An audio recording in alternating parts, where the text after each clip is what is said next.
Matamgi Manipuri Wari channel asibu tabiriba khwai pumnamakpu taramnokchari ngasi muglobirasi Tingkhanggi Leirang 53 suba tangka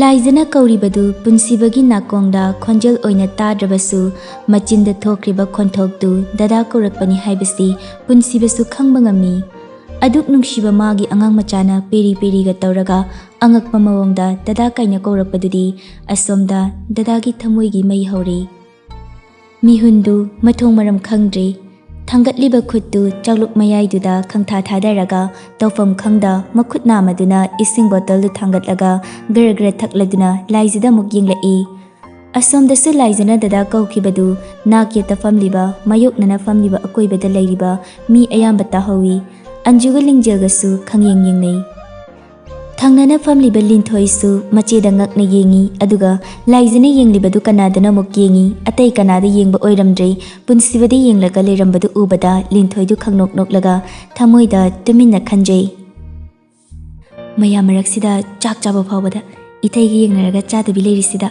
nuksidi gain haijili aikoi chese Laiza sumitfam hongde punsibasu laizana matoini yangsilakpadudadi mamaidu khazik angsilai kari tawrage haibagumna pisumdo sukchillaga amukasu thekatli talaktuda bamondusu henjang sum yelakpada laizagi mapa yaurai henjang hapke tawrakpadu laizagi makhuttu chakluk mayaiduda thambaduda bima khutumda handokpiyu Laiza su khangpre khangi gyan khangta tai yam thuna makhuttu thangatli Bamon dina lumsinkibaduda punsibasu masadu leifam khangde makoktu kitang luktharaga mi ani gi karaktuda ahoba khara leiribaduda mamittu khuzillaga nanghauraroi matagumna huttuna yenglai Bamon du hek chatkibaga laijisu mamaidu amuk haigalai mayoknana famliba rasidu mangonda muni yenglaga lerambadu ubada ngasai makai angauba nuksina koi pai paiduna chatlamba wakhaldu lechil mangkibagum swai mangki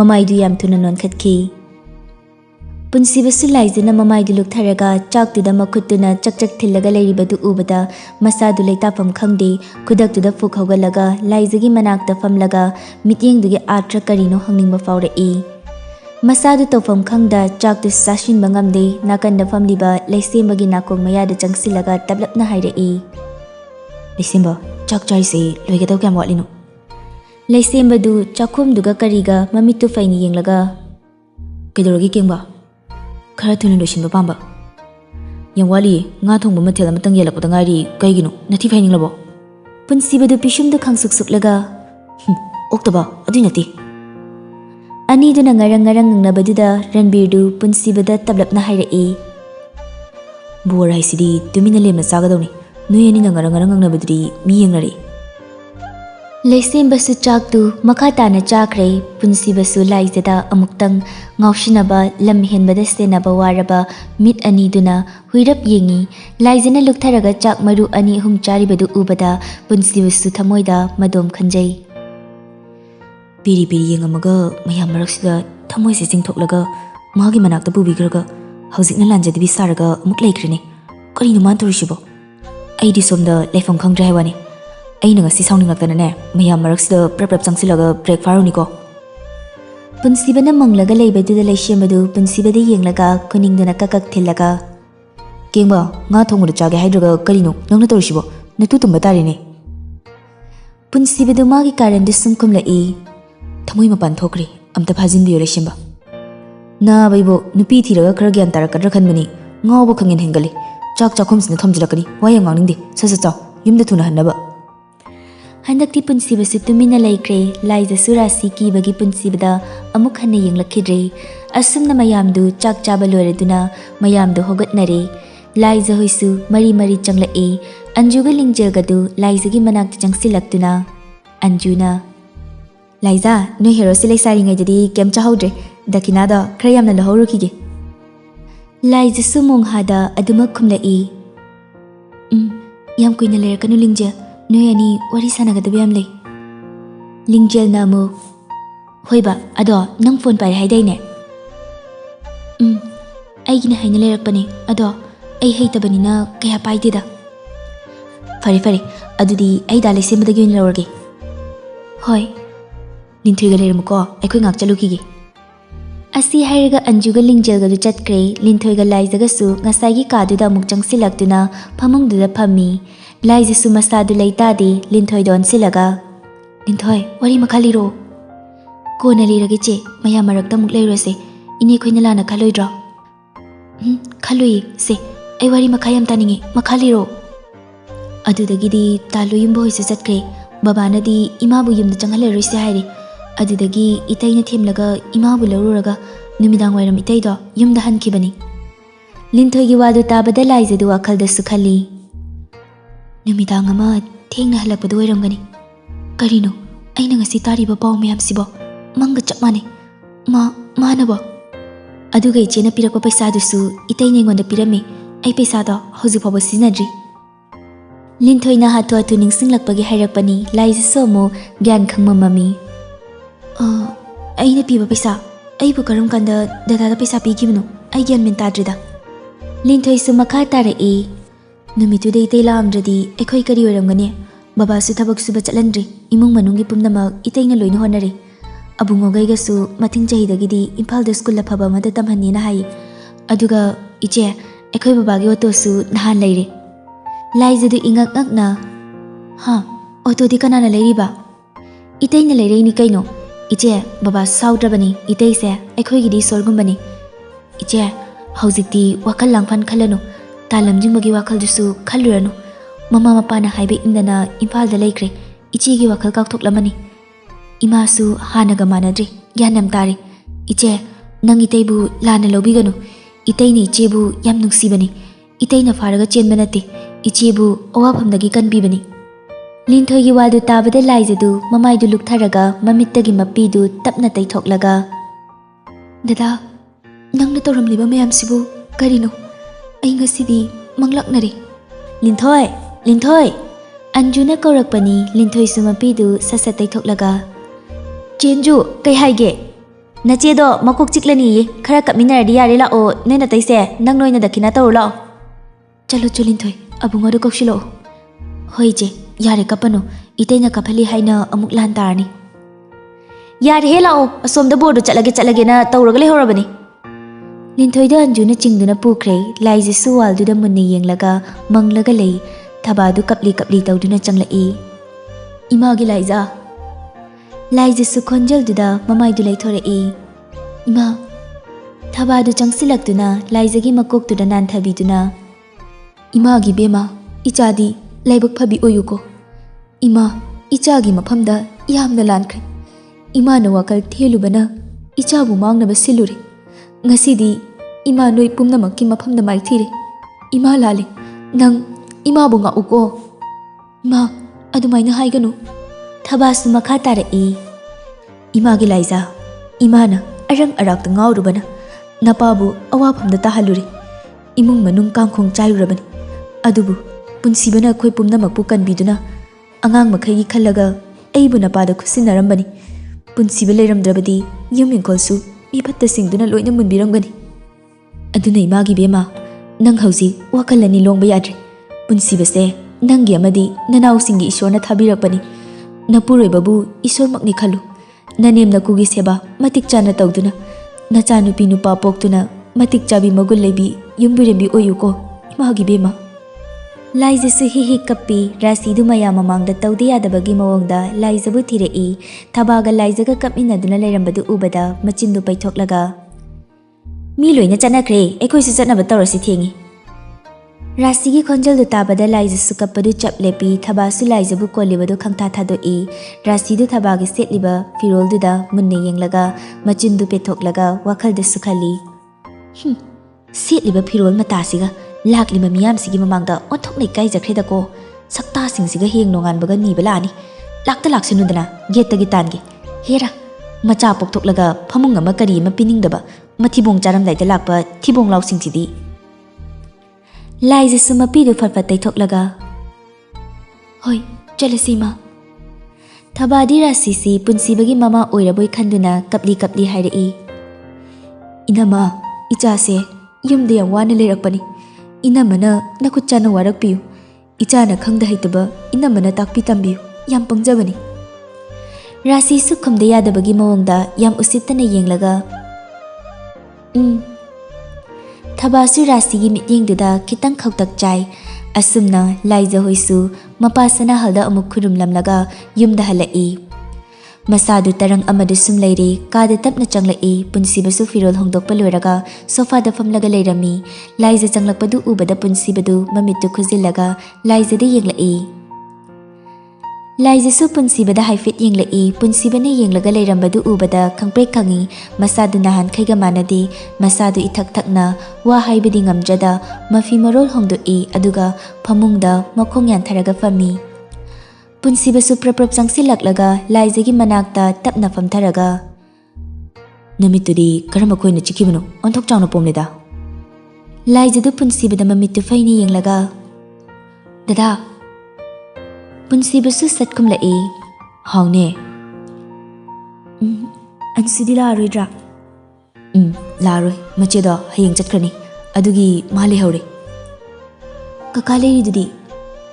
Laijana ngasi gyantana wa hairakpasida punsibadu masadu pungsum sumdarakpugum tawi. Nanakta lingdana famlaga nangi wahang kuding pakhum pirage matagumna makokadu khitang cheptharaga. Nineda chak thongalusira. Laijadu ngasidi saudi ingna tapna sumkum lai. Kaigi punsibasu laijada munni yenglaga. Ngasai ay yenglingaida chak chadridudi.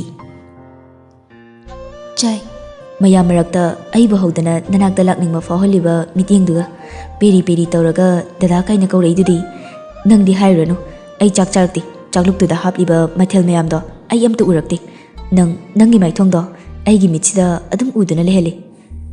Laijadu kumpham khangde magi dada sakta nusidabana hairibadu chummi mangasidi gyanta kije karamba mityengni yengki haibasu bab oishiludre mamaidu nakanda sat leithoklaga ikaina khumlai. Khangde aidi kaude. Punsibadu thausadara nofit tawraga. O kaukida bore adudi gyanmen tadana thamoida lan tawthabanine.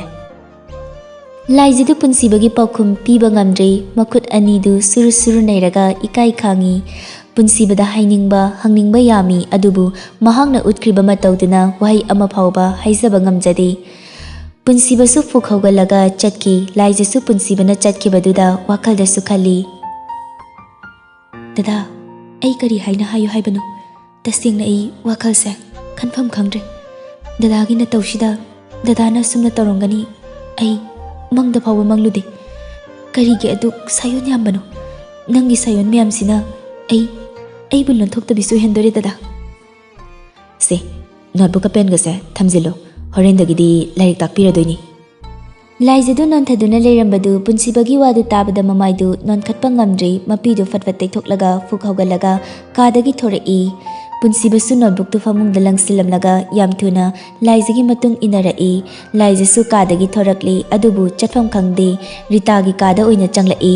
Ritasu firol mayam puthoklaga thupchilaga leirami. Nine hau kari hainingge changlo lao sida phamula. Phi thupiro nine ai siyarake. Yangnuda sida sum phamu matam sangbasida thupini. Laijasu changsilaktuna Ritagi phamungda hek famthabaga punsibadu paishilakpana hali. Ritasu punsiba changlakpaduda laijada khanging yenglaga nokfit tawriduna. Sana kaina duk pakhatna cheleide. Punsibasu nokmi changsilaktuna Nineda kainamta haigena tawbani. Laijadi mamaidu luktharaga punsibana kari hairakpa pungning changna tari. Kari hainingbano hayu. Punsibadu sofaduda fallaga famlaga mamittuna laijada yenglaga. Nine ai chaklami cham talon biyo haige tawni. Nine thabak chiladi yare. Ritadu mamittu khanglaw lakthoklaga. Kaino hairisibu sana nangmu ngasai chak chahodrabo. Angang macha ama mamito khoina chikpagi pungpom pomlaga mahangda peri tawraga fambadu ubada chaka chabaga kawkhidana chahodrenini. Punsibagi wadu tabada laijadu mamittu faina punsibadi yenglai. Ritadi asingbu oiraboi ningdana. Ihe onthokpanida dude nine chalon biruge firosidi kona thupasu yai. Asi hairaga Ritadu fukhawgatli laijasu fukhawgatli. Nine dadagi chadu ai lolurage ninegi fi thupadu loshilo. Laijagi wadu tabada punsibadu khanging yenglai. Yanida nine loluge. Laijadu Ritagi makhutu pairaga khangching tharaga. Nine ai lolurage haiba. Asi hairaga laizadu yam thuna chatki Rita du chatkriba laizadi yenglaga. Ihe ai longe hairaga chatkrini he. Chade ayambana aina sum lonbani. Haigadra khangdine. Punsibadu yam harauna hairae. Marai hizani dene. Nine gi fi thupam thokpado sum thopiro. Hoida haurasu hautrasu nangna thaktoini. Haujikti charuba ihauta hauba matamni natrane sana. Rita gi waduda punsibaga Rita ga nokminai asomda laizadi masadu hojik phauba gyan tadri imang mangli yumdadi sangom chasi kaya lolakte Rita na taklaga amuk anita lonba ta ngairibani. Cha lona ngasai Ningthoina sarakpa wari mayam amuk ningsinglaga amuk nokfit tawi. Tanjaduda luhongba nonganbagi punsibana waitai kiba phibamdu ningsinglaga mathanta khangnong noi. Kanna nokthokuraga gyan khangta amuk tai machinda tablap soli. Sakta nusidabasina aibu ngawhandore. Asi hairaga loliba chaduda khangingingi sangomdu patharaga lerambaduda laijasu mamittu khanglaulaw thoklaga makuttuna patraduda khangpai pai.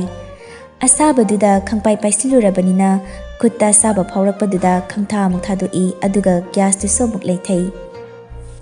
Masadu ipapa khatna chamana hapa kauta duga morok kauta duga chapmanana leibaduda chamana hapa kauta ni khalaga morok asuba hapa kauta du oina lautharaga yengdana spoon ama kotlaga sangom asaubaduda hapi. Tanjaduda hathi somuk anirak khali loliba chadudi sukingdabi machinda tablap soli. Kadaidagi morok no muharisibo chasibu machu phazarba jalane. Asi hairaga makoktu thangzilaga yengi. Asidi machu phazaba kitang wali. Wakal si khaladuna nakanda lairiba kauta anidu handakti chamana hapa kauta du oina makum hangdoklaga spoon ama mukotlaga hapchili aduga machinda soli. Handakti yarnida. Asi hairaga laizadu chadu ngahak soholaga chadu thangthai aduga treduda cha cup ani hapaga fazana hairaga Rita gi kada hatu lai. Rita gi kada punsiba leiramdabaduda. Nine dadadi hojikta thokibani noigi kada leirangani. Nine cha thanamge. Thanamlanu ai cha thakningde pukse ithan thangatli. Laijasu chadu thanamdri mamaidu yam thuna leithoklaga moigi katamna lai punsibasu yam monda nungaina sofa duda famlaga laijabu ngaiduna leirambadu laija changlakpa ubaduna nokfit tawrai. Laijasu mong hadana changsilaga tredu punsibagi manakta thamlaga chakap ama laukhatlaga punsibada piramlaga mamaidu leithoklaga chitke tawbaga. Kadaiduno cha thamuge tawbani. Thamuno aina loina thakani. Laijasu mamaidu sat leithoraklaga chakap amadusu punsibagi mamangda thariba table mathaktuda thammi. Punsibana asida nga phamo aina cha thakpa loibaga nangna yam pamjaba potsang ama sinagani. Laijasu sofa dura tapna famthai punsibasu laijada nokmi yenglaga chadu amuktang chingbaga noklamba minoktu mikuptuda swai mangki mamittu khanglaulaw thorai. Laijadi khangzaba nate mamaidu nontharaga dumaklei morok aduk yamna saba chadu punsibasu asabadu khanglaga kut yosilaga khonjaldu tablapna hairai. Chase kana lonminabano. Laijasu ngakna mamaidu satnon khalaklaga latli khumlai. Kanasu yaude ai mathanta lolakpani kaidorage dada hautabra chini watbra. Laijagi wadu tabada punsibadu nokfit tawraga chini suwate chapchai cha so hawi. Asi hairaga punsibadu cha asabadu mamit mana tumsilaga thai. Chaduna sabane moroktuna sabane punsibadu jinbanda momon noklabasu mamaidu humang kanglai. Cha kaptuma thakpa loirakpada mamittu sangang silai aduga machindusu morok saba khangbugi fufu kamlai. Punsibagi matawduda laijasu kari tawrabano haibagumna ngakna yenglai. Punsibasu hanba leite cha kap amadu amuk paikhalaga thakpa hawi. Laijasu masadu tawfam khangde wakhaldasu khali. Kaino mana tawrushibo mamit kase pungangangi kaidorajano. Cha kaptumasu thakpa loishinkre punsibadu handakti khangba ngamlaktra male fukhawalaga mamittagi mapidu khajaida chentharaga makut khudombiduna kaptuda thilaga mamittu uirum yenglaga. Laija nang neigidamakta lonbirakpa chase ai loina thaknabani ko. Asi hairamlaga punsibadu sofada yaliba tawalduna Morok sabana khangba ngamdabagi tarakliba matindu laija udanaba tawalduna machinduda melaga phamung thariba domda chensinki laija su punsibagi matawduda fuk hawgalaga punsibagi matungda inarai punsibadu phamungda tharo tharo olaga leirambaduda laija su pakhatna dada kidorage punsibasu makhut aniduna mamaiduda khumjilaga tablapna khumlai Kaisum tawde. Laija su chingnaba faurai makata na punsibada wa hanglamdana mamaidu fat leithoklaga tafing chenthораktuna punsibana thaklamba kaptu kitang yawbadu fathak chili chadu yanung yawbada morok sarakpaduda khangkam kamthorai makhada ngek famtharaga makhutuna laibaktuda khangtha thajinjaraga as